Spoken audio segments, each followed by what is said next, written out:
Discussion avec Alexandre Gagné, secondaire linebacker pour les Alouettes de Montréal. De quoi qu'on a parlé? On a parlé de son parcours atypique de l'université à son statut comme athlète professionnel.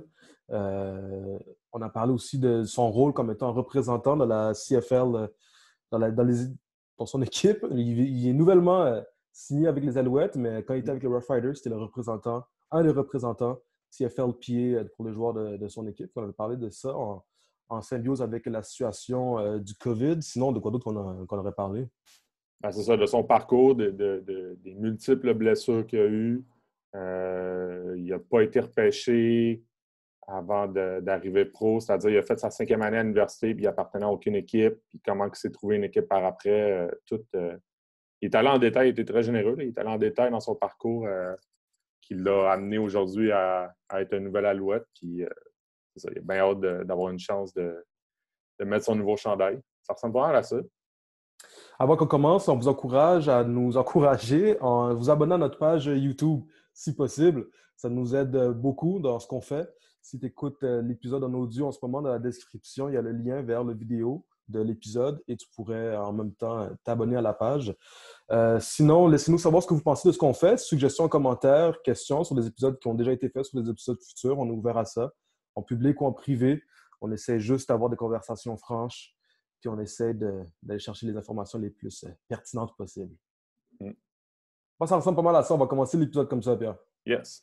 Bon Bon podcast. podcast, tout le monde.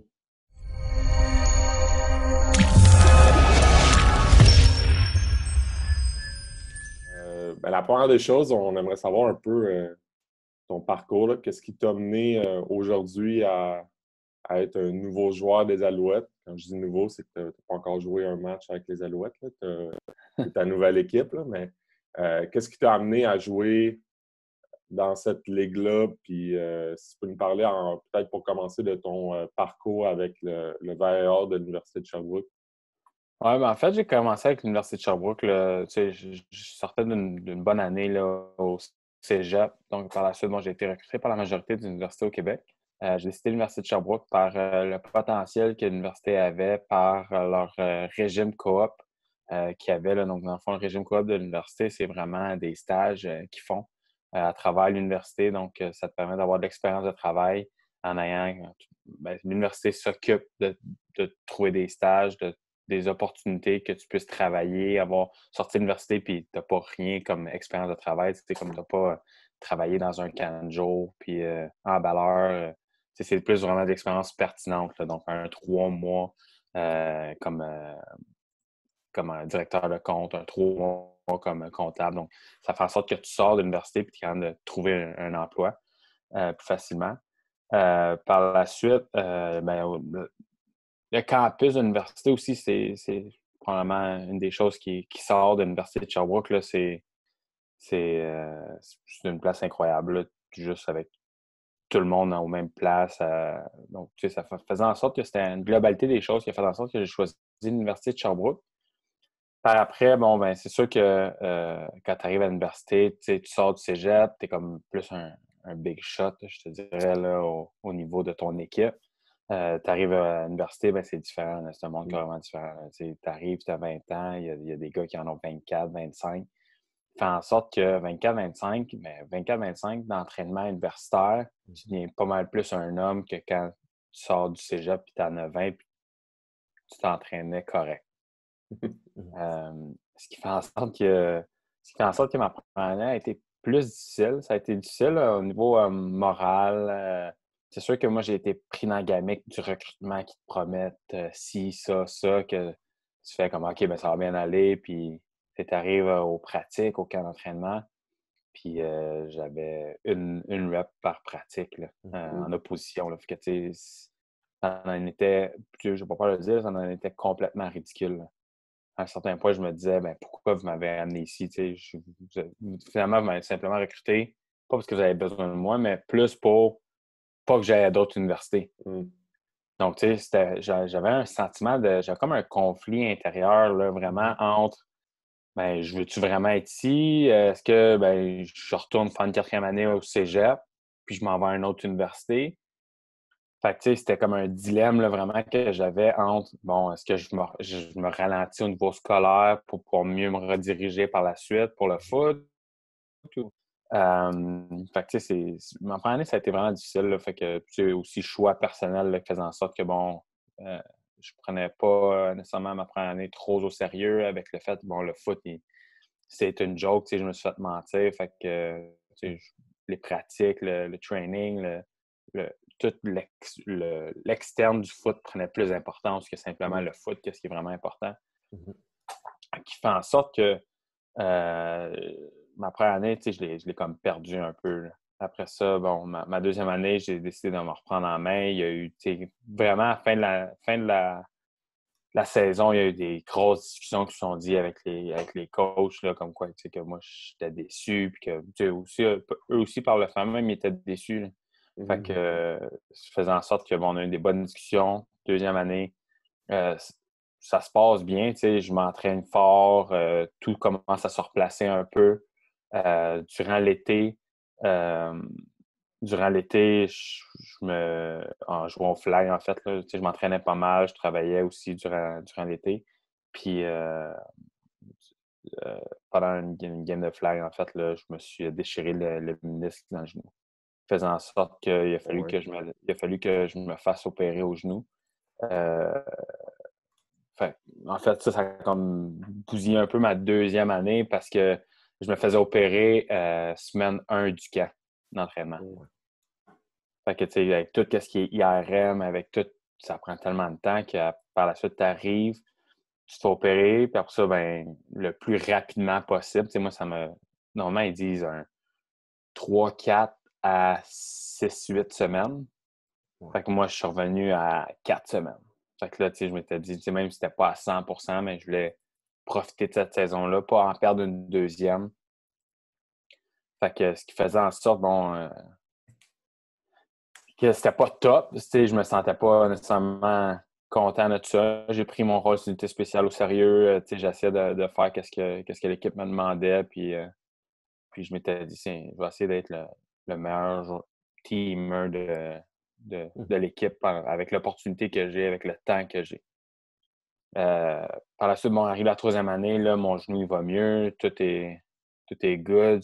On a un changement au niveau des coordonnateurs. C'est rendu Guillaume Boucher, qui est en fait encore coordonnateur des unités défensifs à l'Université de Sherbrooke. C'est vraiment lui qui il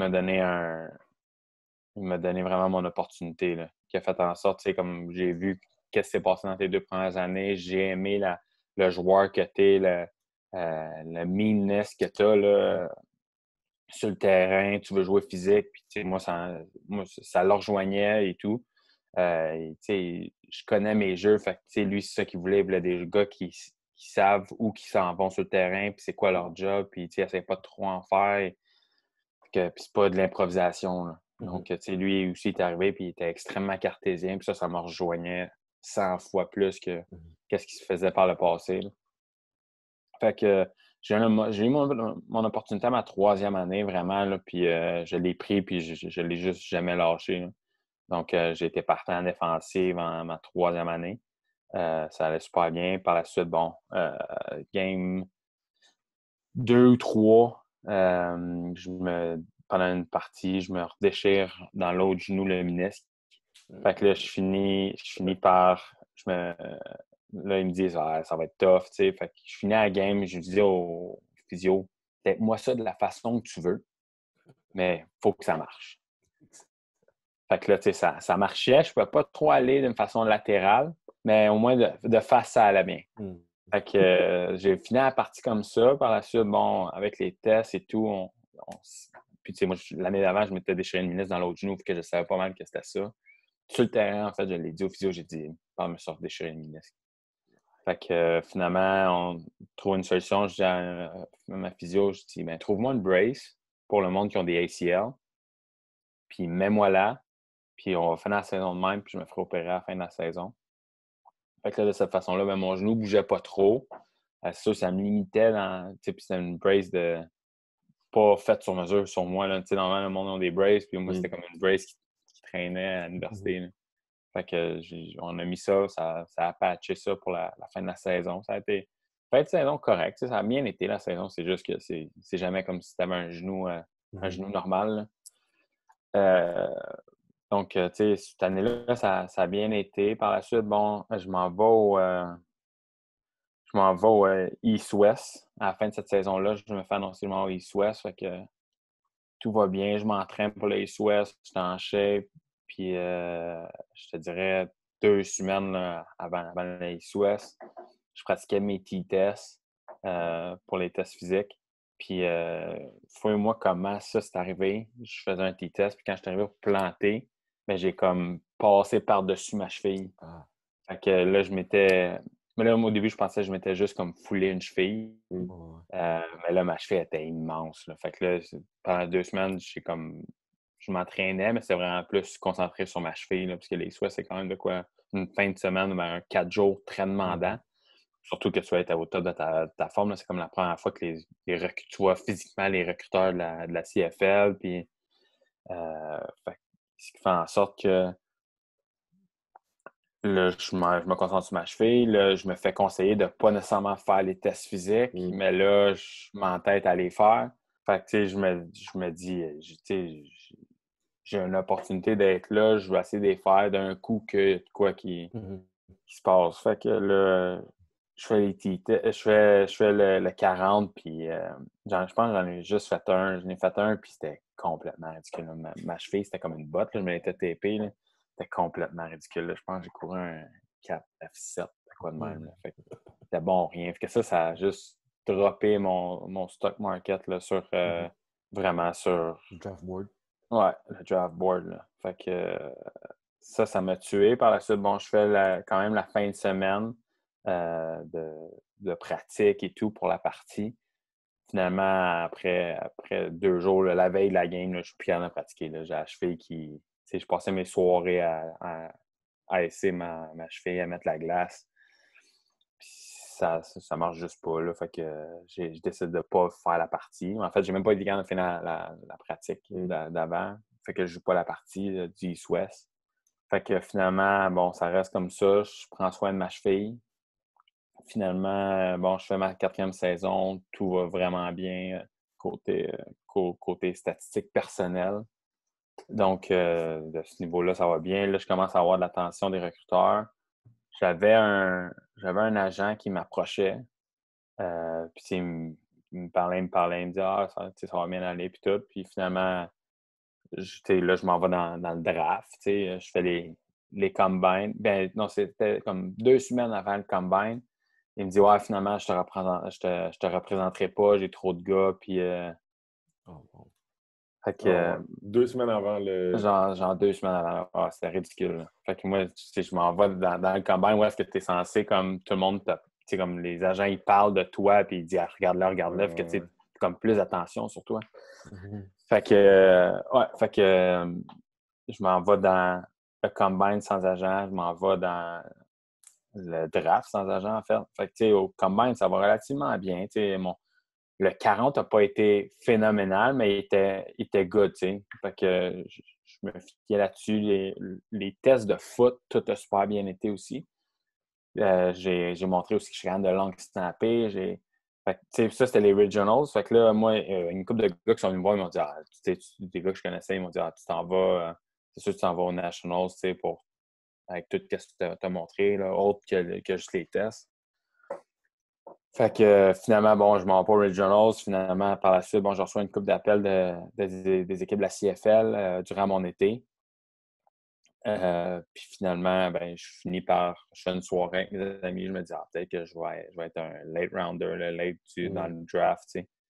Finalement, je me fais pas repêcher. Fait que là, il y a comme un mélange d'émotions. Je vous dirais que c'est probablement un des pires jours de ma vie. L'humiliation. Tu sais, oui, tu te dis, ben, tu sais, c'est pas tout le monde, il y en a beaucoup qui ne sont pas draftés, puis le draft, il y a tellement peu de gens, mais en même temps, tu te dis, j'ai invité tous mes amis, moi, je pense que j'ai affaire dans cette ligue-là, puis là, finalement, tu sais, tout le monde part, puis tout le monde est un peu mal à l'aise, tu sais, on vient pour un draft célébrer, finalement, ben, pas rien de ça qui se passe, ils savent que moi, je suis fâché, ils savent pas quoi dire par rapport à ça, donc, ça fait en sorte que c'est pas nécessairement une belle journée, là, surtout qu'après ça, tu sais pas nécessairement qu'est-ce qui t'attend. Fait qu'à l'université, ben, je finissais mon bac. Fait que je m'en vais pour ma 5e année à l'université. Fait que je me suis lancé dans ma maîtrise, en fait, là, en finance, pendant que je faisais ma 5e année. Parce que ma 5e année, tout va bien encore. J'ai des douleurs à la cheville qui reviennent, mais je m'y attarde pas trop, en fait, là. Fait que, en fait, je continue, je me tape la cheville, je fais ce qu'il faut. Par la suite, bon, là, je finis ma 5e année, ça se passe bien été. Je suis sur l'équipe, je fais la 2e équipe de All Canadian, je suis sur l'équipe étoile du RSEQ. Puis là, finalement, ben, c'est là que j'ai approché Sacha, en fait, là, via un ami avec qui j'avais déjà joué, que lui était en droit. Sacha, c'était son ami. Fait que, je parlais avec Sacha, tu sais, puis, tu sais, Sacha, au début, tu sais, il dit, t'es vraiment un bon joueur de foot, tu sais, t'es excellent comme joueur de foot, mais il dit, moi, qu'est-ce qui va faire en sorte que je veux qu'on travaille ensemble, c'est que t'es une bonne personne, puis t'es à ton affaire, tu sais. Il dit, moi, je veux pas comme des bums ou des gars qui ils disent qu'ils vont faire des affaires, mais qu'ils le font pas, ou, tu sais, qui font du trouble dans les équipes, ou, tu sais, vraiment, il ne veut pas avoir à faire de la ressource humaine. Là, il veut des athlètes, des professionnels qui font ce qu'ils ont à faire puis qui arrivent à leurs équipes. Puis c'est pas des fouteurs de troubles non plus. Là. Donc, en fait, bon, fait que ça a comme conclu notre entente ensemble. Fait que lui, après ça, il a fait des appels. J'ai fait un premier workout avec les Alouettes qui n'a pas été nécessairement futur. Puis l'idée là-dedans, c'est dans tout ce qui est ces tests-là, c'est moi, je suis pas un. Tu sais, je suis un joueur de foot. Je suis pas nécessairement comme le freak athlete qui va sortir de n'importe où. C'est juste, je suis un joueur de foot. Je sais comment le foot fonctionne. Puis je suis bon au football. Je suis pas. C'est comme. Tu peux me faire des petits tests, des ci, des ça, je vais pas avoir l'air du gars qui va sortir du lot. C'est juste que dans qu'est-ce que j'ai à faire, mais je le fais bien, tu sais. Fait que j'ai pas encore là, je suis pas sorti du lot. Fait que, tu sais, on dit, ben, ça va être tough, tu sais. Fait que, puis je me souviens même, un des recruteurs, tu sais, il avait dit à mon agent, il avait dit, ouais, sa journée a été plus difficile, mais il dit, c'est qu'il est bon au foot. Mon agent était comme, ben, c'est justement ça, c'est pour ça que vous l'embauchez. Vous l'embauchez pour qu'il soit bon au foot. Ouais, c'est ça. Tu sais, on le trouvait meilleur avec des pads. Avec des pads puis un casque. Ben oui, mais si vous m'embauchez pour ça, avoir des pads puis un casque, là, tu sais, je suis pas censé nécessairement faire comme toutes ces drills-là, puis tu sais, comme au foot, c'est pas ça qui se passe, là. Bon, aux Alouettes, ils te faisaient faire des tests comme semblables au combine? Ouais. Fait que, tu sais, ben, ils font ça, puis il y avait plein d'autres gars avec moi, là. Fait qu'on refait comme des combines. Mais moi, avec mon agent, bon, on s'est entendu que je refaisais pas les combines, vu que je me m'entraînais pas pour ça. Fait que, tu sais, je vais pas perdre, tu sais, comme, parce que quand tu t'entraînes pour les combines, tu perds comme un peu une partie de ton off-season training, parce que c'est pas la même affaire du tout pour qu'est-ce qui est ta saison, là. Fait qu'on leur avait dit, ben, tu sais, on fera pas ça, je vais faire tous les autres drills que vous voulez qu'on fasse. On fait des one-on-one, mais tu sais, des one-on-one contre des running backs. Hey, le QB n'a pas de pression. Ils peuvent sortir n'importe quelle route. Là. C'est le festival des routes. Là, Fait que, c'est plus ou moins représentatif de qu'est-ce que tu fais. Là. Fait que, ça a été pas mal ça. Par la suite, bon, c'est sûr que pendant le combat, j'ai montré que j'étais capable de long snapper, que ça va aider. Là, bon, avec les Alouettes, j'avais comme long snappé juste un petit peu. Par la suite, il fallait que j'aille faire les drills avec les autres gars. Fait que finalement, ça marche pas. Fait que là, finalement, bon, Sacha, il me parle des Rough Riders qui voudraient m'amener à leur mini-camp avec Chris Jones, là, qui aimait bien mon style de jeu. Fait qu'il m'amène à leur mini-camp en Floride. Fait que là, mais c'est le mini-camp pour les unsigned players. Là. Fait que c'est tous ceux qui n'ont pas de contrat. Donc, tu sais, dans le temps, là, comment ça fonctionnait, c'est qu'on avait il y avait les mini-camps pour ceux qui avaient des contrats. Donc, mettons les joueurs que ça fait leur première année ou que c'est des joueurs qui veulent réévaluer, bien, ils ramenaient un mini-camp avec tous des joueurs qui ont un contrat CFL. Puis là, ils ont mis un unsigned mini-camp. Puis avant moi, même, il y avait un open day. Là. Fait que tu voulais venir, tu sign up, puis je pense que c'était comme $100. Tu viens passer la journée. Puis s'ils te gardent pour les on-site minicamp, ils te redonnent ton 100 $, puis sinon, ben, ils gardent l'argent. Fait que là, de cette gang-là, mettons, eux autres, qui étaient, je pense, 200 cette journée-là, ils en ont gardé une vingtaine. De là, après ça, nous, on était une autre vingtaine qui était passée directement au on-site minicamp. Que là, on était, je vous dirais, peut-être une quarantaine. Fait que là, on était comme 60 dans la gang. Puis, en fait, ben, j'étais le seul Canadien là-dedans. Fait que, tu sais, c'était vraiment juste pour m'évaluer moi, parce que moi, je n'étais pas nécessairement en compétition avec eux, là, parce que dans le CFL, tu sais, il y a les postes américains et les postes canadiens, ce qui fait en sorte que je n'étais pas nécessairement en compétition avec eux, mais durant ces journées-là, bon, on était contre. Fait que c'était un 4 jours. C'était un 4 jours je vous dirais, c'est probablement être les 4 jours les plus difficiles que j'ai vécu de ma vie. Ouais. Ça avait tout simplement pas de sens. Je ne sais pas si vous connaissez un peu l'histoire de Chris Jones, là, mais il court. Il nous abusait. Là. C'était 5 heures par jour de pratique. Puis c'était simplement un 5 heures, là, c'était Indy, 1 contre 1 par la passe. Puis après ça, c'était des skelly. Fait que tout le monde ensemble, mais par la passe. Là. Donc, c'était simplement ça. Fait que tu finissais un escalier, tu tombais en Indy, puis après ça, tu faisais des one-on-one contre un running back, puis c'était ça pendant 5 heures durant 4 jours. Fait que, puis en plus, c'est que tu arrives là, c'est comme en plein mois de, mettons, mars. Il fait fret au Québec, là, au mois de mars, tu arrives en Floride, il fait comme des 30, 32, 33, il a fait beau tous les jours. Là, t'es comme, ton corps n'est pas habitué à cette chaleur-là, là, puis là, tu cours, puis tu vas aller pro, fait que, tu sais, c'est sûr que, bon, t'es all-out à toutes les reps, là, tu veux faire shine. Fait que, tu sais, tout ça se passe bien. Par la suite, bon, comme j'ai sorti du lot vraiment avec ma connaissance du jeu, la connaissance de où est-ce qu'il faut que je sois. Puis aussi par rapport à, bon, comme long snapper, là, il a vu la possibilité, bon, ben, d'être un teamer puis d'être un backup long snapper, tant que c'est assez difficile dans ce fait d'avoir des bons deuxièmes long snappers. Là. Souvent, c'est des gars qui. J'ai fait ça au secondaire, puis. Fait que, tu sais, c'est vraiment ça qui m'a sorti du lot aussi. Fait que j'ai signé un contrat, mon premier contrat pro avec eux pour que je fasse le minicamp, mais avec le monde avec les contrats. Mais là, qu'est-ce qui arrivait, c'est que c'était le même principe. Fait que on était comme 4 qui restaient du on-site minicamp, que des 60, on était 4. Puis par la suite, ben, les gars qui avaient des contrats arrivaient. Fait que là, dans le fond, moi, en signant ce contrat-là, je me signais un autre 3 jours de plus de 5 heures de pratique, de skelly, indie, puis one-on-one. J'ai dit, c'est correct. Je pense que je me suis jamais aussi étiré ou pris les mains de glace. Là, c'était horrible. Fait que durant ce temps-là, bon, en même temps, j'ai étudié un peu pour mes examens, là, parce que ça tombait pendant les examens de la maîtrise. Là. Fait que, en fait, bon, je m'étais arrangé pour en faire un avant le minicamp. Puis après ça, ben, par la suite, quand je revenais de mon minicamp, je faisais 2 autres examens de maîtrise. Fait que j'étudiais un peu en même temps là, ben, dans l'avion et tout. Fait que c'est comment ça s'est passé. Par la suite, bon, j'ai eu une shot pro, en fait, là, au camp d'entraînement des Rough Riders.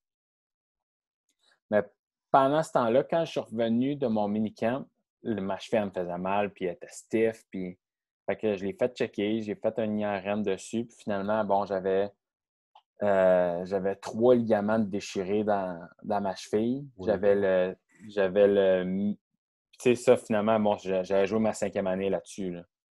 C'est juste que là, ça empirait.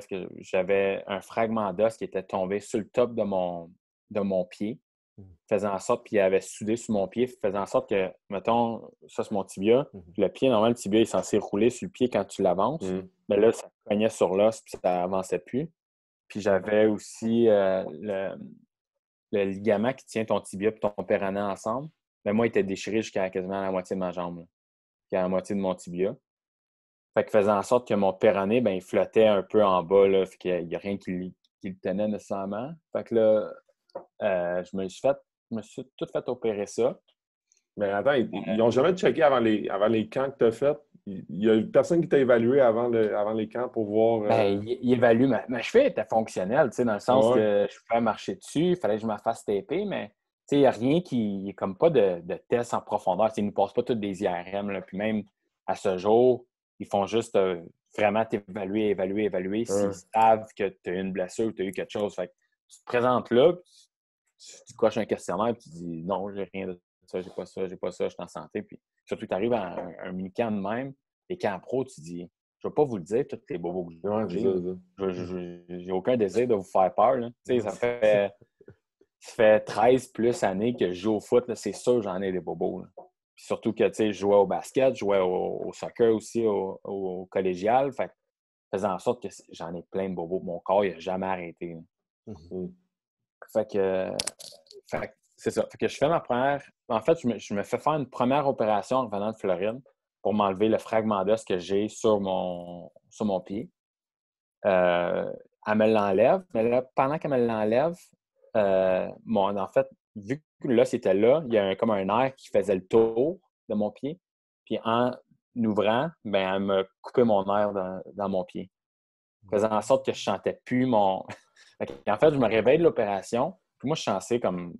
Elle m'a dit c'est une opération de rien. Ça dure 45 minutes. Je t'enlève l'os, je te referme ça. Tu vas faire ta saison, puis en finissant ta saison, on va t'opérer. On va te faire comme une grosse opération de ta cheville. Fait que elle m'enlève ça, mais moi, je suis censé comme finir l'opération, me réveille, puis je marche, puis je retourne chez nous. Là. Puis là, je me réveille, puis j'ai un gros plâtre là, dans ma jambe. Fait que là, je suis comme, qu'est-ce qui se passe? Fait que là, finalement, elle vient me voir, elle me dit, ouais, finalement, je pouvais pas savoir là, que ton nerf, il allait faire ça. Là. Il n'est pas censé être là, puis il était là, puis en ouvrant, mais je t'ai coupé le nerf. Fait qu'elle dit, là, présentement, tu sentiras pas ta grosse orteil puis l'autre orteil à côté. Fait que là, c'est vraiment à évaluer. Bon, fait que là, tu sais, il me l'immobilisait pour mettons, je pense que c'était comme 6 semaines. Il m'immobilisait la cheville pour essayer de laisser le nerf comme se repogner ensemble. Puis après ça, on allait évaluer. Bon, c'est sûr que moi, de mon côté, après ça, on essayait de regarder qu'est-ce qu'on pouvait faire pour stimuler que le nerf soit ensemble. Finalement, on ne peut pas vraiment le savoir, là, le nerf, s'il est vraiment repogné, il peut redépogner.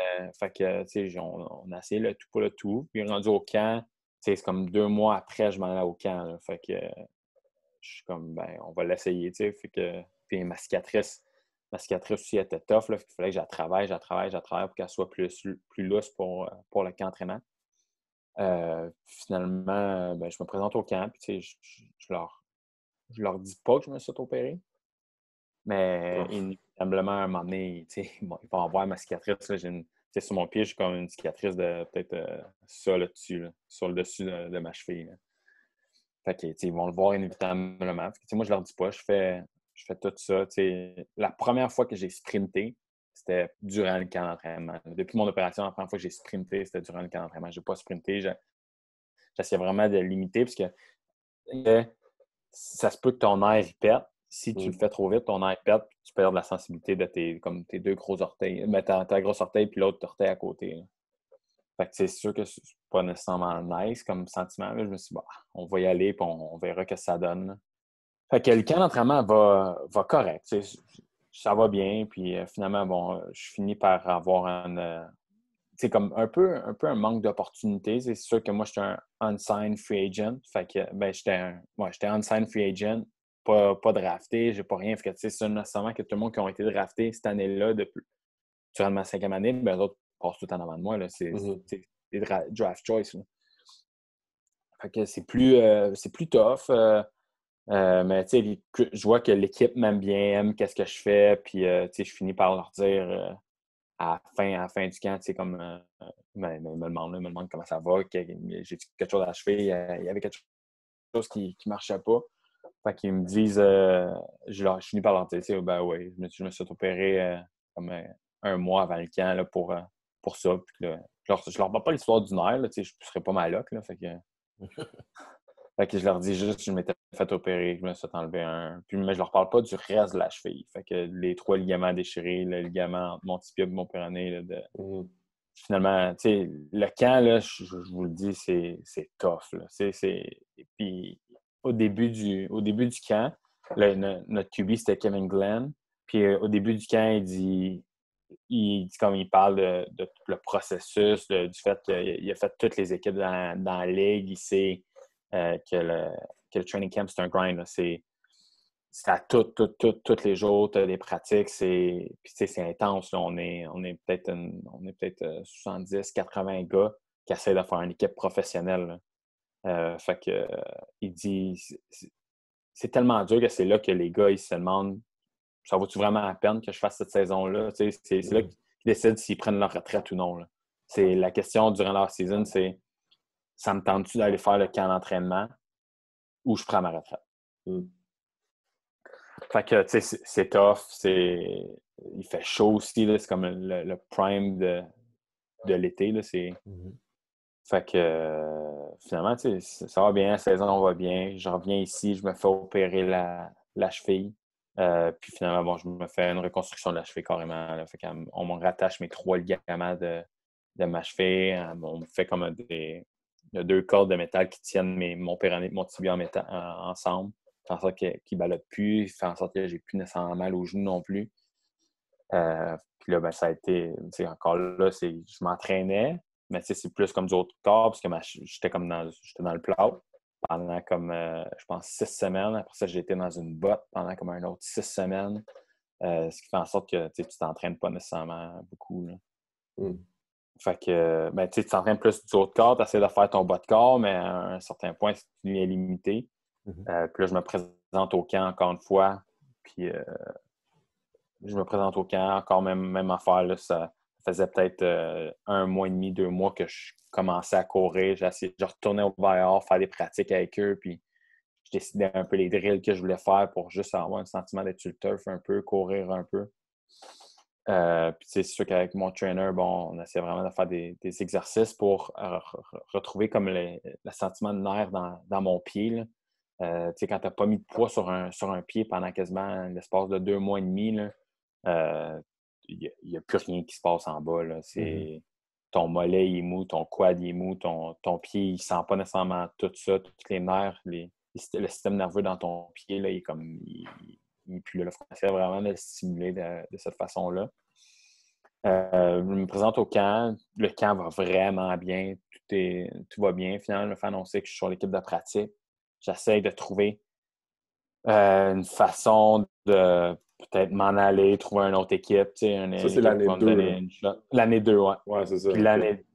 Puis l'année 2, finalement, la semaine 1, ils me disent ouais, finalement, on va pour te récompenser un peu, là, en fait, là, on va te mettre sur comme Healthy Scratch. Puis à la place d'avoir un chèque d'un gars d'équipe de pratique, mais tu as un chèque d'un gars qui joue. Là. Fait que, tu sais, c'est sûr que, bon, c'est un beau bonus. Oui, tu joues pas, mais au moins, tu as le droit à 2 gars qui sont sur le bubble comme Healthy Scratch, qui doivent être disponibles d'un coup qu'il y a un gars qui se fout l'achever en pratiquant, en s'échauffant ou qui finalement arrive au stade puis il y a le flux ou que peu importe, ben, tu as des gars d'extra. Par la suite, mon semaine 2, il décide de m'habiller, puis après ça, ben, à partir de là, je suis jamais ressorti du terrain. Là. Fait que j'ai fini, la saison a super bien été. Là. J'ai fini 2e dans la ligue d'implaquer ses unités spéciales. Mon premier dans mon équipe là, de loin. Puis par la suite, ma 3e année, même chose. Là, j'ai fini 5e ou 6e dans la ligue, puis premier de mon équipe encore une fois. Fait que là, ces 2 années-là, je vous ai résumé ce cours, là, mais ça ressemble pas mal à ça, mon cheminement là, à partir de l'université. Là, c'est ça qui t'a... Après ce passage-là, c'est ça qui t'amène à signer avec Montréal. Oui, exact. En fait, c'est sur ces bases-là qui se sont... c'est sur ces bases-là que se sont basées, ouais. Ben, c'est ça. C'est vraiment là-dessus que finalement, moi, je peux faire comme un retour du pendule un peu, là, que c'est eux qui m'ont donné comme ma première shot d'avoir un camp. Puis finalement, fait que, moi, c'était une belle façon de jumeler les deux. J'ai rien à redire contre Saskatchewan, contre les Rough Riders, contre l'organisation. Ça a été une des plus belles écoles de football que j'ai eues, là, à être 100% du temps. Là, il n'y a pas rien d'externe en Regina. Il n'y a rien à faire en Regina. Il n'y a absolument rien. Fait que tu te concentres juste sur le foot, faire du vidéo, tu finis ta pratique, tu retournes faire du vidéo, tu es comme, ben, sinon, je m'en vais chez nous faire rien. Fait que, tu sais, juste pour vous donner, je donne souvent cet exemple-là pour démontrer à quel point que c'est plate, Regina, c'est. Je disais à ma mère, je disais, ben, je m'en fais mon épicerie, mais je fais pas ma bouffe la même journée pour la semaine parce que sinon, demain, qui est ma journée de congé, j'ai rien d'autre à faire. Oh, wow. Fait que, tu sais, split ça, là. Tu splits tes tâches à faire, tes splits pour avoir un semblant de journée occupée, là. Ouais. Fait que, c'est vraiment ça. Fait que ça a vraiment été une belle école de football. J'ai aimé mon temps là. J'ai rien à redire contre l'organisation. C'est juste le fait de tout ce que Montréal construisait ici l'année passée avec tout le nouveau hype que Montréal a eu. Avec le, le nouveau head coach, Kerry Jones qui arrive, qui amène vraiment une ambiance que finalement, ben, Montréal redevient une place de choix. Là. Ça devient une place où tu as envie d'aller, puis tu as envie, puis moi, après ça, ben, je ramène vraiment l'utile à l'agréable, dans le sens que je peux bénéficier encore de tout ce qui est CFL, la vie CFL, mais je le fais chez nous. Parce que, tu sais, j'ai comme le meilleur des deux mondes en ce moment. Là, tu sais, j'étais avec mes amis, avec ma famille, avec ma blonde. Fait il n'y a rien que je peux redemander là, de plus présentement que ce que les Alouettes m'ont offert. Là. Puis là, tu as signé au mois de février avec les Alouettes, avant toute la crise. Ouais. En quoi ça affecte un gars? C'est parce qu'on a parlé à des joueurs qui avaient été repêchés. Eux autres, oui, ça les affecte, mais ils savent pas qu'est-ce qui manque, dans le sens qu'ils n'ont pas vécu. Toi, tu as déjà vécu des saisons régulières. Là. En quoi ça affecte un gars s'il a fait dans sa préparation? Ben, ça affecte, tu sais, c'est gros, tu sais, comme tu disais, les gars qui sont fait drafter, eux autres, ils sont entraînés pour vraiment le combine. Fait que, tu sais, eux, ça leur permet de revenir vraiment en game football shape un peu. Là. Tandis que nous, quand, tu sais, à partir que je finis ma saison, avec mon trainer, on a un plan qui est fait pour, bon, telle date, je dois repartir, je dois être football shape. Fait tu sais, c'est sûr que là, bon, ça vient, là, en février, tu sais, tout était good. Puis après ça, je reviens de Las Vegas avec l'association des joueurs. Puis finalement, tout ça déboule. Là. Moi, c'était fin février, ça, l'association des joueurs. Puis ça a tout déboulé, le confinement. Puis après ça, coronavirus, puis se déplacer, ferme les frontières. Tu sais, nécessairement, dès que tu entends ferme les frontières, tu te dis ça va mettre en péril ma saison parce que tu sais que la moitié des joueurs, ben, ils viennent des États-Unis. Là. Fait que, tu sais, c'est sûr que ça vient perturber l'ensemble de, tu sais, comme, moi, comment je peux plus vraiment avoir d'échéancier de quand est-ce que je recommence. Je ne sais même pas si je recommence. Qu'est-ce qui fait en sorte que, bon, ben, c'est dur de se mettre, parce que tu ne veux pas rester, tu ne fais pas le même training à chaque semaine, tu ne fais pas le même type de training, que selon le deadline que tu as, ben, tu te dis, je vais faire 2 semaines de ci, 2 semaines de ça, 3 semaines de ça, puis après ça, je vais être good. Fait que ça fait en sorte que côté planification, mais ça rend le tout plus difficile. Tu as mentionné que tu étais à Vegas pour l'association des joueurs. Ouais. Justement, on voulait en venir à ça.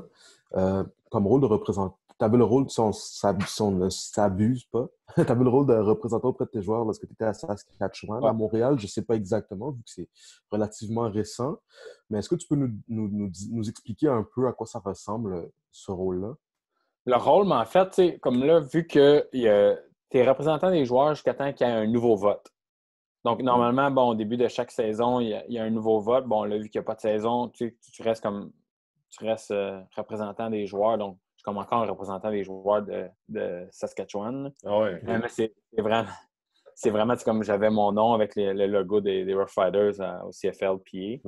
Mais finalement, c'est juste pour dire que j'étais le représentant d'eux.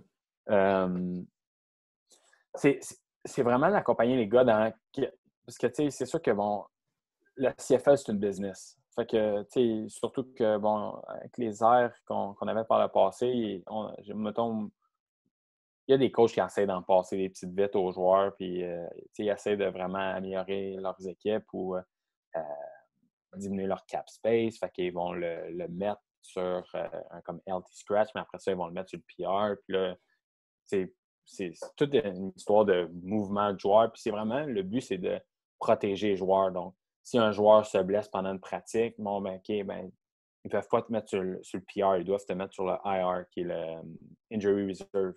Fait que, mais là, quand tu es sur l'Injury Reserve, au moins là, ben, tu es payé ton salaire comme si tu jouais. C'est juste que tu es blessé. Que c'est tout à regarder ça, les temps de pratique. Donc, en fait, là, c'est les journées. Bon, au début, on vote. Là, c'est soit qu'on décide d'une journée de 9 le matin à 1 heure l'après-midi. Ou sinon, ben, c'est comme l'autre, mais je pense que je ne connais pas une équipe qui ont voté ça. C'est genre de 1 heure l'après-midi à 5 heures le soir. Parce que, au début de l'année, on vote pour savoir c'est quoi le rythme qu'on veut. Puis par la suite, c'est s'assurer de respecter ça. Là. Fait que, sinon, c'est pour protéger les joueurs contre les coachs de ne pas avoir trop de meetings, trop de ci, trop de ça, qui ne rentrent pas dans l'entente. C'est vraiment de respecter l'entente collective là, qu'on a entre la CFL et les joueurs pour s'assurer qu'on a un guideline un peu. Parce que c'est vraiment de suivre les guidelines. On n'est pas là pour juger personne, pas là pour... en tout cas, moi, je ne le voyais pas de cette façon-là. Je n'étais pas là pour être contre l'équipe, contre les coachs. C'est encore plus de juste en parler puis avoir une discussion ouverte que les joueurs peuvent venir nous voir. Alors ça, ben, nous, on a ce chapeau-là qu'on puisse aller voir le coach puis en parler de des situations qui arrivent. C'est arrivé à 2-3 fois qu'on en parle, puis on trouve un terrain d'entente entre ce que le coach veut puis entre ce que un joueur est prêt à faire. Puis tu fais comme, bon, ben, tant mieux, on a pu avoir une discussion, puis sans nécessairement mettre des carrières en péril ou peu importe. S'il y a un joueur qui chiale trop, ben, c'est sûr que tu peux être plus enclin à dire, lui, il est fatiguant, là, on peut le couper si tu as le choix entre deux joueurs. Puis, encore une fois, parce que je ne suis pas trop au courant, là, mais comment est-ce que le rôle est attribué à quelqu'un dans une équipe? C'est par vote. C'est par vote. Fait qu'en fait, là, qu'est-ce qu'on fait? C'est une fois que l'équipe est faite, une fois que tu arrives puis tu as ton début de saison, tu as ton roster de fait. Par la suite, bon, nous autres, je pense que ça s'est fait comme une semaine 2 ou 3. Là. Tu te lèves, puis en fait, ils disent qu'on doit voter nos représentants. Donc, en fait, bon, tu te lèves, tu dis qu'est-ce que. Tu parles un peu de toi, tu essaies de te vendre un peu. Là, tu fais un speech, là, mettons, une trentaine de secondes, là, qui dit pourquoi que tu devrais être représentant, pourquoi tu aimerais être représentant. Puis par la suite, tu sors de la salle, puis les joueurs ils votent. Donc, tu sais, mon année, on était 6. Fait que moi, tu sais, j'ai été voté deuxième. Fait que, tu sais, il y a quelqu'un qui a été voté premier. Là, j'ai été voté deuxième. Puis après ça, on a un troisième qui s'appelle comme le alternate. Fait que s'il y en a un des deux qui peut pas, qui n'est pas là ou qui ne peut pas être là, ben il y en a un autre là, qui vient remplacer. Puis dans toute la crise, là, est-ce que tu as eu à prendre des actions? Est-ce que tu étais une ressource pour les joueurs s'il y avait des questions par rapport à toute l'incertitude qu'il y avait autour de je pense que saison ou pas saison, etc.? Là? Mais je pense que c'est vraiment le premier qui a plus tout écopé ça. Je pense que les joueurs pensent, vu que bon, j'ai changé d'équipe, ben là, je suis plus leur représentant. Fait que, tu sais, comme ils n'ont pas comme ils m'écrivent pas ou peu importe par rapport à ça, là, à cause que ils disent ben il n'est plus dans notre équipe, qui est probablement plus notre représentant. Fait que, tu sais, je pense que c'est vraiment lui qui écope plus présentement. Là. Moi, je suis plus là comme un rôle de support ou s'il y a des questions, ben il m'envoie un texte puis je dis comment que moi je vois ça puis comment qu'on va voir. Parce que, tu sais, il y a beaucoup d'incertitudes envers tout ça. Là. Fait que ça soit le processus de EI, l'Employment Insurance, là, c'est l'assurance emploi. Après ça, ben, tout ce qui est, il y a l'aide gouvernementale aussi qu'on aimerait avoir là, avec le 75 pour aider les joueurs à avoir leur salaire au moins pour une partie en attendant qu'on ne joue pas. Fait que c'est toutes ces choses-là qu'il y a beaucoup de questionnements puis sur les processus mais que nécessairement, nous, on n'a pas nécessairement plus de réponses par rapport à ce qui se passe aussi entre la CFL puis c'est comme CFL, gouvernement, CFL, nous, gouvernement. Tu sais, c'est comme, il y a beaucoup de branches qui se parlent entre eux et qui essaient de... tu sais, tout le monde essaie d'un peu de tirer la couverte de son bord là, pour avoir des meilleures conditions pour les personnes qui représentent. Nous, c'est sûr que, bon, à Vegas, on a voté pour vraiment nos membres exécutifs. On a voté pour le président de l'association des joueurs, le premier vice-président, le deuxième vice-président, le troisième vice-président, qu'on a voté pour le trésorier. Fait que, tu sais, eux, c'est vraiment eux qui s'occupent vraiment dans la gestion de la crise avec la CFL puis avec le gouvernement. Puis nous, après ça, ben, ils rapportent l'information qu'ils ont. Puis par la suite, ben, là, on en discute, on vote sur des affaires. Puis par la suite, c'est même qu'on procède. Ça représente quoi pour des joueurs dans la Ligue canadienne? Le pire scénario, c'est qu'il n'y ait pas de saison. Là. Ouais. Est-ce qu'il y a des joueurs qui n'en reviendraient pas? Est-ce que il y a des joueurs qui vont être tentés d'aller chercher un autre emploi? Ouais. J'ai l'impression aussi que ce pas tous les joueurs qui sont au même niveau là, par rapport à ça. Là, mais ouais. Exact. Ben, c'est sûr qu'il va y avoir de tout ça là, qui va se passer. Je suis persuadé qu'il y en a qui ont pris leur retraite, qu'un gars comme je connais, Sam Earl, avec qui j'ai joué pendant 2 ans en Saskatchewan, lui, ben, il a pris sa retraite, il a dit « Je me donnais jusqu'à telle date. Si on n'a pas de nouvelles, moi, je commence ma carrière. » Puis lui, il est en fin de carrière de toute façon. Il se donnait peut-être une dernière année. Là.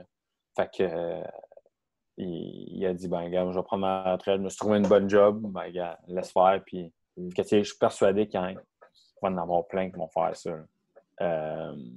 Je suis persuadé aussi qu'il y en a qui ont pris leur retraite et qui en parlent juste pas là, encore. Gardent ça dans l'anonymat pour voir qu'est-ce qui se passe d'un coup que. Il y en a qui doivent probablement savoir trouver un job en attendant que la Ligue reprenne.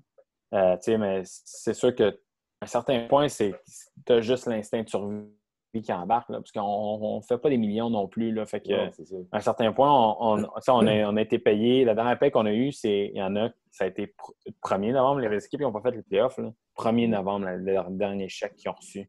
Que ça fait un long bout là, souvent, tu vas budgéter pour un 6 mois de off-season. Bon, tu dis, OK, ben, avec l'argent que j'ai gagné durant ces 6 mois-là, ben, je vais pouvoir toffer. Mais là, c'est que le 6 mois, il se rallonge. Là, puis on ne sait même plus jusqu'à où tu te rends. Fait, les personnes comme moi, je pense en moi, si j'ai une maison à payer, j'ai un auto, j'ai des responsabilités à payer qui fait en sorte que tu ne peux pas juste te laisser partir à la dérive pour ta carrière. Là. Fait que, moi, c'est sûr que, bon, en finissant ma maîtrise en finance, je m'étais trouvé un autre job déjà en finissant moi, de toute façon, je voulais commencer le marché du travail puis jumeler les deux. Moi, je savais que j'étais capable de jumeler les deux. J'étais capable de me faire un planning de comment que j'allais m'entraîner puis comment j'allais intégrer ça dans ma routine.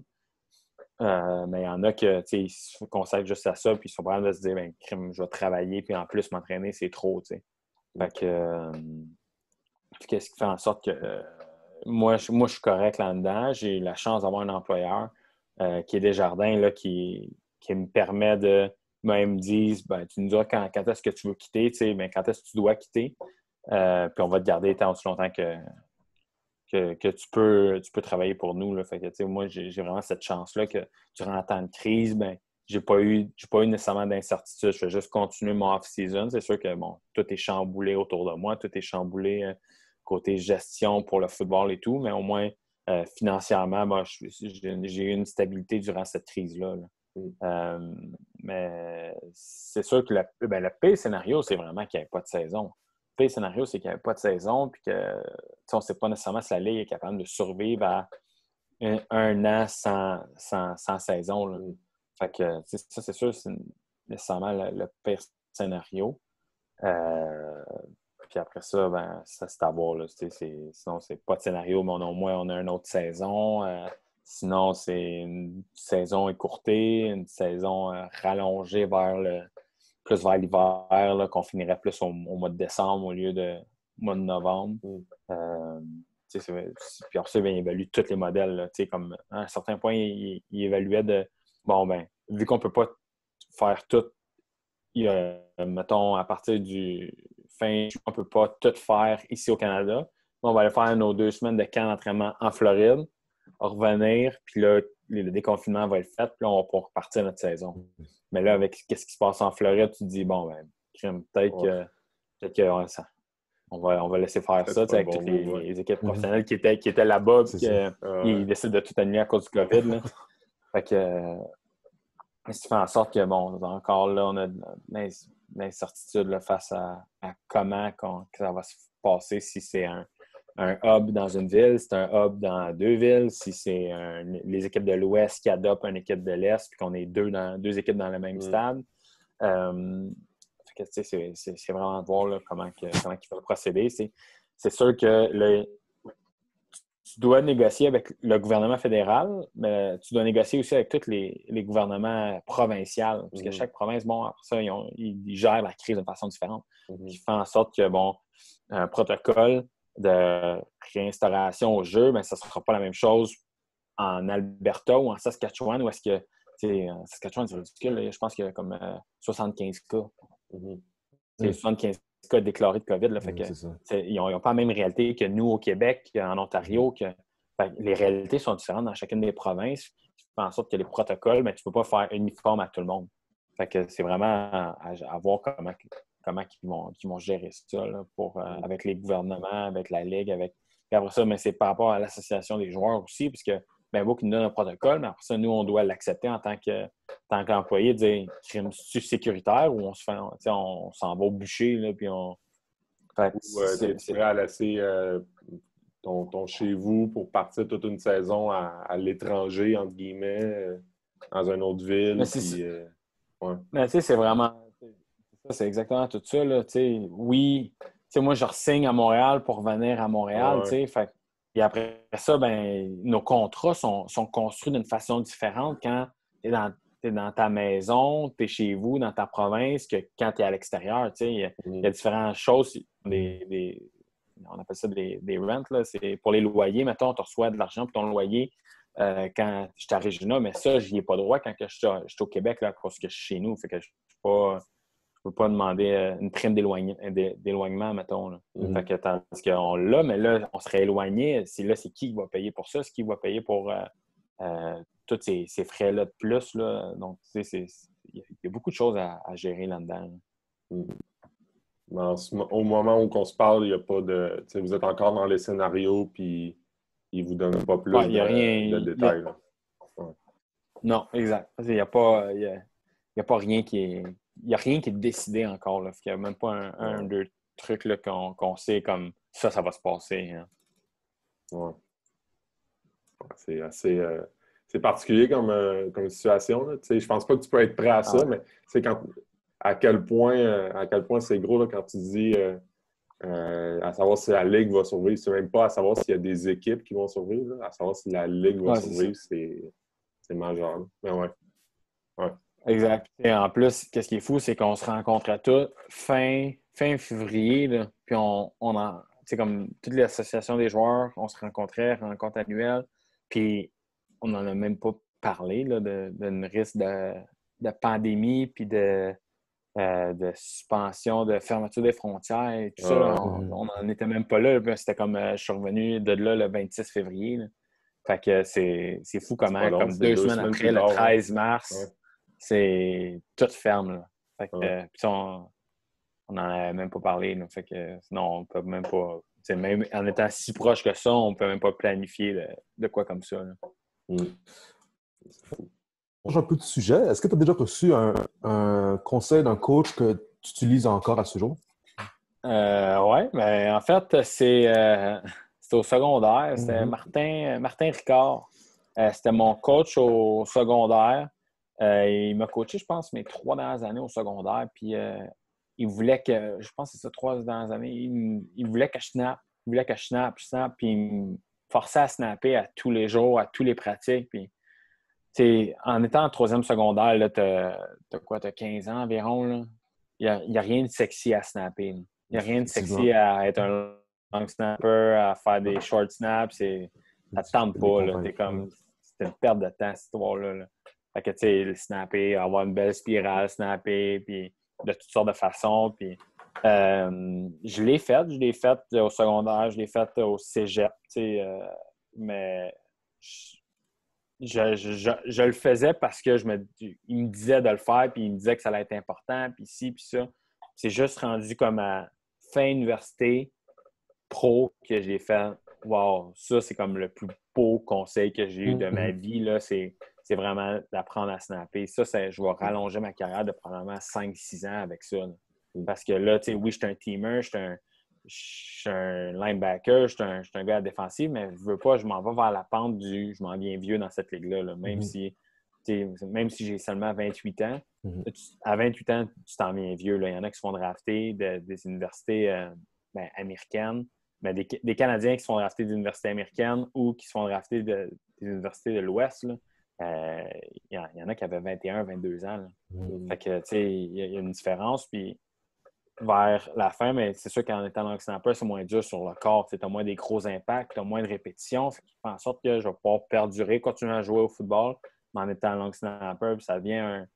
Tu sais, à force de me pratiquer, mais ça devient comme un... Tu deviens fou un peu par rapport à ça, là, avoir une belle balle, ta technique, ton ci, ton ça, tu deviens comme parano un peu, puis tu penses vraiment juste à ça. Fait que maintenant, bon, c'est rendu quelque chose que je veux faire, que je veux être bon, puis que c'est plus nécessairement comme une option 2 pour moi. Je le vois vraiment comme une intégralité du joueur que je suis, puis que je veux être bon. C'est pour ça que l'année passée, en Saskatchewan, je faisais... On avait normalement dans la ligue, tu as un long snapper qui fait les long snaps et qui fait les short snaps. Donc, les short snaps, c'est pour les convertis de 3 points. Ben moi, là, c'est moi qui faisais les 3 points. Fait que, je faisais tous mes rôles, mais en plus, j'avais ce rôle-là qui me restait simplement. Et c'est sûr qu'idéalement, moi, dans un monde extraordinaire, j'aimerais ça pouvoir être long snapper et être un teamer. Mais je pense pas que les ligues, les équipes vont tolérer ça. Un long snapper, il faut que tu sois concentré sur ce que tu as à faire. C'est très, très, très technique, ce qui fait en sorte que tu as besoin d'avoir une concentration. Tu ne peux pas être déconcentré par ce qui s'est passé sur le kick-off ou si ça. C'est pour ça que. Puis après ça, il y a toute l'histoire des doigts. Comme l'année passée, bon, je me suis foulé un pouce. Mais là, en me foulant un pouce, puis j'avais de quoi au tendon, là, ça faisait en sorte que ma technique de long snap, il a fallu que je la change. Mais tandis que j'aurais pas eu ça si j'avais pas à faire toutes les unités spéciales de plus. Là, tu limites tes chances de bobo. Si tu pouvais avoir un super pouvoir, lequel tu aurais et pourquoi? Je pense que ce serait vraiment de me téléporter. Je pense que ce serait vraiment de me téléporter juste par... je trouve qu'on se limite beaucoup par tout ce qui est transport puis tout ce qui est gestion du temps. Téléporter, comme là, je le vis là, avec le télétravail, là, je gagne du temps là, avec ça. Là. Comme je travaillais, moi, en fait, là, moi, je viens de la Rive-Sud de Montréal, mais là, j'ai déménagé ici à Sherbrooke. J'ai quand même une maison à Saint-Jean, là, mais je suis venu ici avec ma conjointe là, à Sherbrooke. Je me suis trouvé un travail à Sherbrooke. De toute façon, ce n'est pas une ville qui est inconnue vu que j'avais fait mon université ici. Puis, tu sais, là, je suis en télétravail, puis j'économise comme 20 minutes par jour. Là, puis c'est comme, je me dis, hey, je gagne du temps dans ma journée, c'est fou. Là. Puis à un certain point, au début de la crise, quand ils ont décidé de fermer les gyms, moi, je voyageais Saint-Jean-Sherbrooke. Donc ça, le matin, je m'entraînais à Saint-Jean. J'avais comme un mini studio que j'avais, que juste moi qui avait accès à ce studio-là. Que je m'entraînais là le matin, puis vers mettons, 5h30, 6h le matin. Je m'entraînais là, puis après ça, je partais de Saint-Jean, puis je m'en allais à Sherbrooke travailler, puis je revenais dormir le soir. Parce que, tu sais, c'est comme 1h30, 3 heures dans ma journée de voyagement là, que je me serais évité par tout ça. Là, tu sais, en ayant ma famille. Bon, moi, je suis à Sherbrooke, ma famille est à Laval, est à Saint-Hubert, ça arrive sud, puis ça arrive nord de Montréal. Mes amis sont, tu sais, c'est tout du temps que je pourrais gagner avec ma famille, avec du monde, voyager aussi. Là, je parle de téléporter, mais ça peut être n'importe où dans le monde. Là. On va juste voyager pour avoir tous ces contextes-là. Avoir le masque dans un avion. C'est ça. Ouais, ça serait ça. Parfait. Si tu avais, en fait, est-ce que tu as une routine d'avant-match? Ouais. Ma routine est quand même assez longue, là, surtout que sais, j'en avais une quand je jouais universitaire, mais c'est sûr que je m'en suis développé une en étant en pro, là. Ben moi, puis en fait, Alexandre Chevrier, là, on a fait notre université ici ensemble. On a joué 4 ans ici ensemble. Puis lui a été drafté en Saskatchewan. Puis à partir de ma deuxième année, les deux, on était ensemble. Donc, c'est sûr que, bon, on habitait ensemble. On était déjà des bons amis à l'université. Fait que c'était juste comme parfait. Fait qu'on avait une routine d'avant un match. Là, on avait mangé tout le temps au même resto. On mangeait exactement la même chose. Par la suite, bon, lui, il retournait à la maison. Moi, je m'en allais directement au stade. J'ai comme un workout que je fais pour comme vraiment activer mon système nerveux que je fais avant la partie. Après ça, bon, je descends en bas, je prends une douche. Après ça, je sors sur le terrain, je fais une coupe de snap, je marche, je m'étire. C'est vraiment une routine de stretching. Mhm. Je reviens dedans après. Après ça, souvent, mais nous autres, en Saskatchewan, on était chanceux. On avait une piscine chaude puis une piscine froide. Fait que j'allais dans la piscine chaude juste pour comme activer un peu mes jambes. Par la suite, je commençais à m'habiller. Tu sais, c'est sûr que nous, on était dans les premiers sortis, vu que bon, les spécialistes, là, fait qu'on sortait les premiers. Fait que je prenais le temps, je faisais mes tapes, je faisais tout. Tu sais, c'est vraiment. C'est comme mes tapes, ben, je fais un bras, comme je fais le même bras en premier, le même si. J'essaie de vraiment pour que tout ça devienne comme une deuxième nature. Je mange exactement la même chose. Comme je mangeais une banane, je mange une poire, puis après ça, je mangeais comme les petites affaires Gatorade qu'ils nous donnaient, là, des petits comme des jujubes ou des affaires de même. Fait que, tu sais, j'essaie de vraiment tout faire, tout ce qui est pareil, parce qu'une saison comme ça, qui est la CFL, là, c'est 18 games. Là. C'est longtemps, 18 games. Puis ça, c'est sans compter les 2 pré-saisons qu'on offre, que c'est une vingtaine de games. Fait que comparativement à l'universitaire, que tu as 8 games, ben c'est un jour et la nuit. Là. C'est un marathon, une saison CFL. Là. C'est vraiment... Fait que tu essaies de vraiment garder ton corps le mieux possible, ton esprit le mieux possible autour de ça, puis que tous les jours soient un peu sensiblement les parties. Les jours de match soient tout le temps les mêmes. Là. Est-ce qu'il y aurait une ou plusieurs personnalités publiques, ça peut être n'importe quelle sphère, ça peut être un politicien, un athlète, peu importe, un artiste, qui t'inspire? Qui m'inspire, ben mettons, je reste dans le concept du foot. Là. C'est sûr qu'il y a des athlètes comme... moi, je regardais beaucoup des athlètes comme un Brian Dawkins. Tu sais, moi, j'aime beaucoup les joueurs qui étaient physiques, qui étaient vocales aussi là, dans ce qu'ils faisaient, qui amènent le monde avec eux. Oui, ils font de quoi, mais ils amènent aussi leur équipe à devenir une meilleure équipe. Ses coéquipiers deviennent meilleurs à cause de sa présence. Des gars comme Brian Dawkins, des gars comme Ray Lewis, des gars comme Brian Urlacher, c'est des joueurs vraiment que moi, je regardais puis que je regarde leur football live, je regarde, ça, c'est constamment. Là. Fait que, ma façon de jouer, je considère que j'ai quand même une façon de jouer assez physique. Puis je me retrouve là-dedans, je me retrouve dans ces personnalités-là. Vraiment, c'est sûr que bon, eux, c'est sûr qu'ils amènent ça à un niveau extrême là, dans la façon qu'ils sont. Là. Mais sinon, non, j'aime beaucoup lire des biographies, en fait, là, de gens. Là, fait que, j'aime beaucoup tout ce qui est l'entrepreneuriat. Fait que j'ai lu un livre québécois là, qui est De quoi sont faits nos entrepreneurs. Fait que c'est plein de personnalités qu'il y a là-dedans là, qui font en sorte que t'en prends par-ci par-là, puis tu essaies de faire former comme ton idée, ton idéal que tu veux être. En lisant, mettons, j'aime bien comment cette personne le pense, que j'essaie de vraiment... Je me tiens informé sur justement les entrepreneurs, sur ça peut être un Steve Jobs, ça peut être le livre de Nike, du propriétaire de Nike, ça peut être...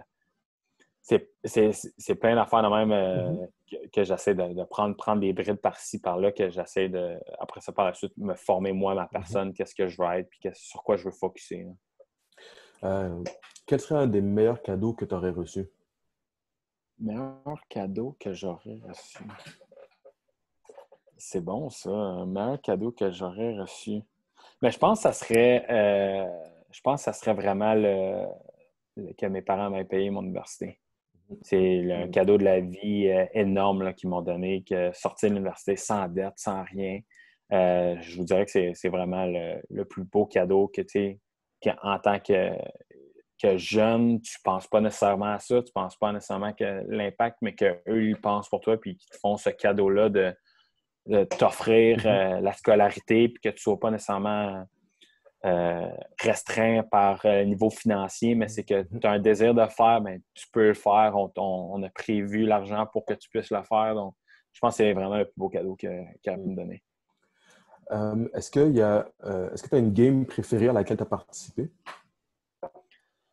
Une game préférée que j'aurais participé. Ben, tu sais, c'est une game. C'est une game que finalement on a fini par perdre, mais que j'avais vu, que j'ai eu un hype là, comme j'ai jamais eu. Puis c'est vraiment ce sentiment-là que j'ai trippé. Là. C'est en demi-finale contre. J'étais à l'Université de Sherbrooke. Une demi-finale contre Montréal, que Montréal nous battait.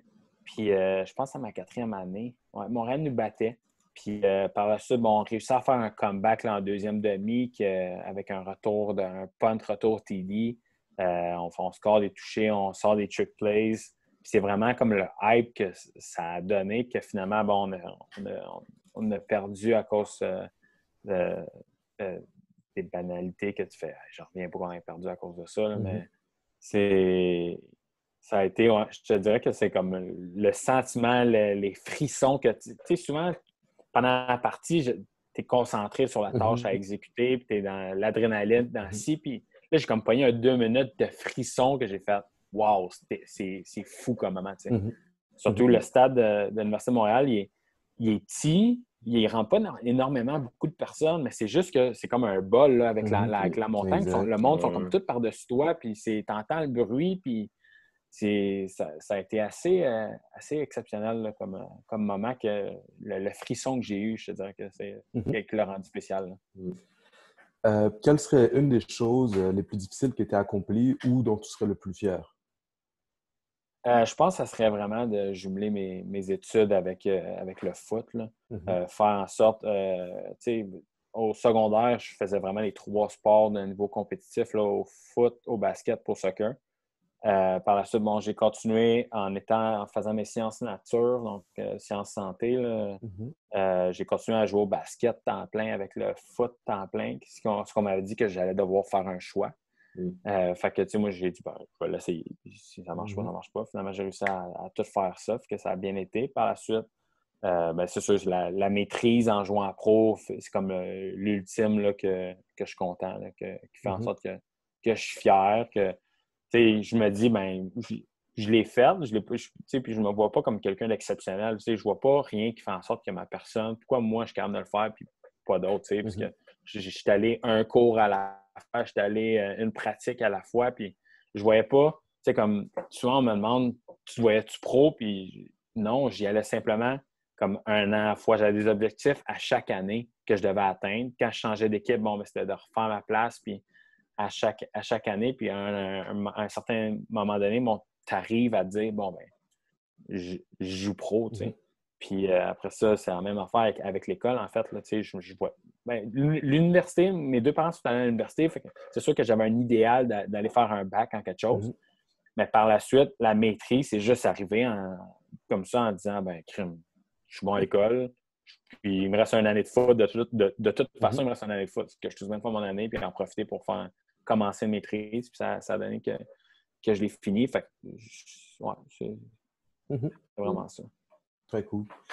Est-ce que, en fait, quel serait un des joueurs les plus underrated que tu aurais côtoyé? Que j'aurais côtoyé underrated? Ben, c'est sûr que moi, il y a beaucoup de joueurs avec qui j'ai joué qui auraient dû jouer pro. Donc, tu sais, je sais pas si on veut s'en aller vers là, mais j'ai des joueurs à l'Université de Sherbrooke. Là, je pense à un Charles Brousseau avec qui j'ai joué pendant 3 ans que je considère qu'il aurait dû jouer pro. Il y a eu des petites blessures par-ci par-là. Il y a un moment où est-ce qu'il a été avec les Red Blacks. Là. Mais je ne vois pas pourquoi ce joueur-là n'aurait pas pu jouer pro. J'ai un gars comme Olivier Goulet-Veilleux qu'il y avait. Que lui, ça a été l'histoire d'une blessure, mais je vois pas pourquoi il n'y aurait pas. lui, il est allé, je pense qu'il a fait sa place. Je pense qu'il n'a pas été drafté. Là, je pense qu'il a fait sa place en allant à un open camp. Là.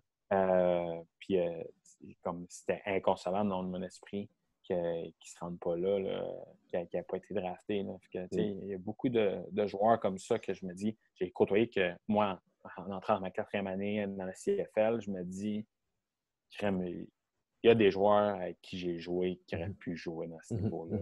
Que c'est tout le temps juste une histoire de moment ou d'opportunité que tu prends ou qui fait en sorte que tu es là. Fait que c'est pour ça que moi, je suis extrêmement reconnaissant que Sacha m'ait pris même si j'étais à ma 5e année puis que, tu sais, c'était pas nécessairement un contexte le plus facile.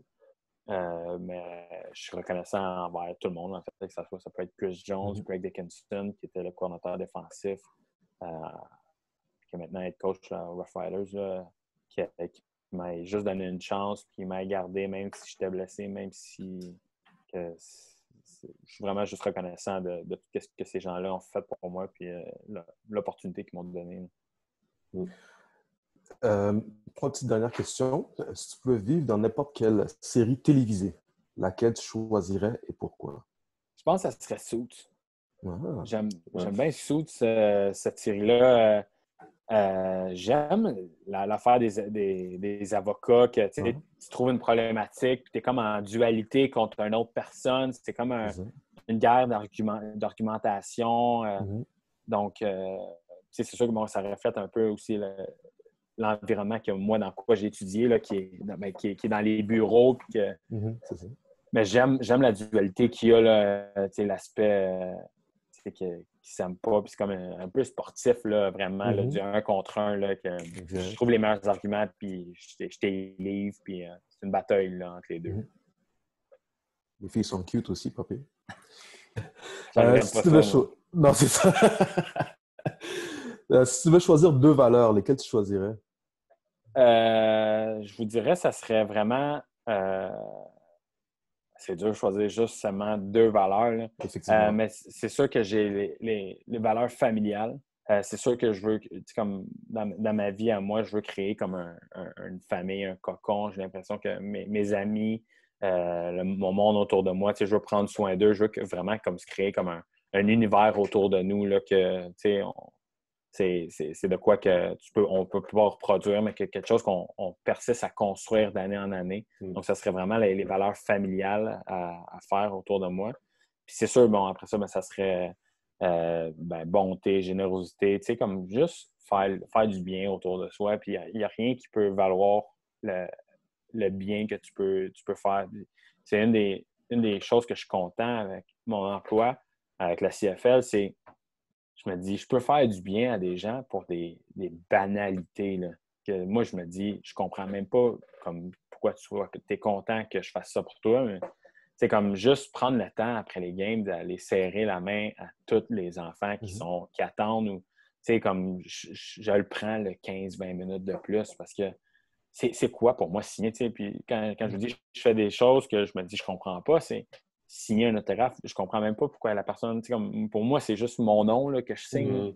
Puis eux, ils sont comme contents. Puis souvent, bon, quand je peux, je donne mes gants aussi aux enfants, juste pour eux autres, c'est comme leur moment, c'est leur ci, leur ça. Puis c'est vraiment, je me dis, c'est des banalités que je me dis, ça me coûte rien. Puis en fait, c'est tellement qu'ils sont contents, ça me fait plaisir à moi, tu sais. Fait que c'est vraiment des choses comme ça, juste de prendre le temps d'aller voir le monde, puis prendre le temps de... Tu sais, on a tellement des vies de fous, là, que prendre le temps de juste arrêter, puis faire du bien, puis donner aux autres, là, puis faire du bien autour de soi, il n'y a rien qui est mieux que ça. Dernière question. Si on faisait un film sur ta vie, ce serait quoi le titre, puis ce serait quel genre de film? Ça serait... je pense que ça serait le titre, ça serait Underrated. Puis ce genre de film, ça serait vraiment l'idée derrière ça, ça serait vraiment t'es pas le meilleur dans absolument rien, mais que vu que t'es probablement lui qui travaille le plus fort, tu réussis à te rendre où est-ce que tu veux te rendre. Parce que ça a été ça dans toute ma vie, là, que ce soit à l'école, que ce soit que ce soit à l'école, que ce soit au foot, au basket, au soccer, peu importe dans quoi que j'entreprends, je vous garantis, je ne suis pas le meilleur dans ce que je fais. Je ne suis pas le plus talentueux, je ne suis pas le plus ci, le plus ça. Mais je vais être celui qui va prendre le temps et qui va travailler le plus fort pour arriver à ses fins. Je pense que ça serait vraiment ça l'idée générale du film. Là. Mais merci d'avoir pris le temps de converser avec nous, de faire un overview de ton parcours et un peu de ce que ça fait en représentant CFL PA. Je ne sais pas exactement ce qu'est le titre, mais dans la CFL, c'est très, très, très apprécié. Évidemment, j'ai l'impression que je seconde un peu ce que tu dis. Là. Tu sembles de quelqu'un de vraiment travaillant. Là. Avec ce que tu nous as dit, tu as eu 2, 3, 4 000 embûches sur ton passage. Puis évidemment, comme tu le dis, tu as du succès. Là. Tu continues à travailler fort. Puis ça te permet, dans ce sens, de déboucher tout le temps quelque part. Là, tu sais. Pierre, je ne sais pas si tu voulais peut-être rajouter quelque chose. Ben, je te souhaite le plus rapidement possible de mettre un chandail des Alouettes avec des épaulettes. Là. On a bien hâte. Ça a l'air vraiment... je me mets à votre place, là, ça a l'air tough. Même, c'est beaucoup d'incertitudes, mais j'espère vraiment que ça va se régler le plus vite possible et qu'il va y avoir... que ce soit même écourté, mais à tout le moins des games cet automne. Là. À pouvoir y goûter, oui, là, je sais que je suis un Alouette, puis que c'est mon équipe, puis tout ça, mais il n'y a rien qui va être comparable à, si j'en parle, là, puis j'en ai un peu des frissons, là, c'est à mettre le chandail, puis comme sortir, puis comme voir Montréal sur mon dos, voir mon nom de famille en arrière, c'est comme, même si j'étais en Saskatchewan, ça reste que je regardais les scores des Alouettes, là, voir, puis intérieurement, sauf quand ils jouaient contre nous, j'espérais qu'ils gagnent. Je voulais que Montréal soit une bonne équipe. Comme dans le temps comme dans le temps de Calvillo, mettons, qui ont comme eu un moment de dynastie là, qui était fort. Surtout l'année passée, j'étais content pour eux, puis j'étais content pour la ville de Montréal, j'étais content pour juste du coin de l'œil, tu regardes aller, puis j'étais juste content. J'aurais voulu qu'ils fassent qu'ils se rendent en playoff, qu'ils se rendent encore plus loin, mais au final, ils ont déjà fait énormément avec le contexte qu'il y avait. Puis ça je suis juste content de pouvoir venir contribuer à ça. D'avoir la chance de ramener une fierté aussi là-dedans. Là. Mais ouais. Exact. Ouais. Exact. Je trouve que l'ambiance que Machocha amène là, aussi là, en tant que GM, là, c'est les babines suivent les bottines. Les bottines suivent les babines. Il en a ramené des Québécois. C'est tous des joueurs que je me dis, crème, il n'y a aucune raison pourquoi que ces joueurs-là ne soient pas à Montréal. Là, puis, au final, tous les Québécois ont envie de venir jouer à Montréal. C'est comme un no-brainer. Là, si on peut les ramener, ces joueurs-là, puis faire une ambiance, de quoi de gros, puis qu'on puisse construire là-dessus, ben c'est juste tant mieux. Puis ça va être un endroit où est-ce que les joueurs vont pouvoir venir développer leur carrière, puis vouloir y rester aussi, là, puis contribuer. C'est tellement plus facile de contribuer à Montréal, puis à ta ville, quand tu y habites, puis quand que, tu sais, moi, en Saskatchewan, en Regina, 3 jours après que la saison était terminée, je voulais m'en aller. Là. Fait que, tu sais, je quittais, puis je m'en venais à Montréal. Là. Fait que, tu sais, non, ça va juste amener un plus là, s'il y a des joueurs qui décident de revenir à Montréal. Merci encore. Alexandre Gagné, nouvellement secondaire pour les Alouettes de Montréal. Merci.